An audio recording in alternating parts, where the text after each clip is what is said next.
Alright guys, we're here with Stu Deadman and this is his insane Dyna build. So I'm going to let him talk to you about it and tell you what he's done with it. Yeah, so this is my 2000 FXDL, import from Florida.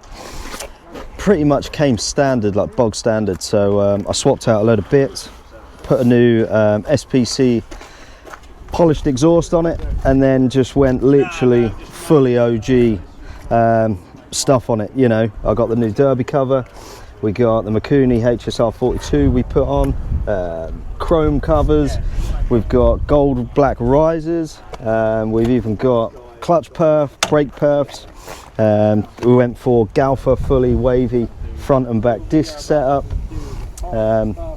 put the highway crash bars on. It's just nice to chill when you're riding. But yeah, absolutely love it. It's great fun for an old girl. 26 years old this year, and yes, it's an absolute blast. Great fun. Give it a little start.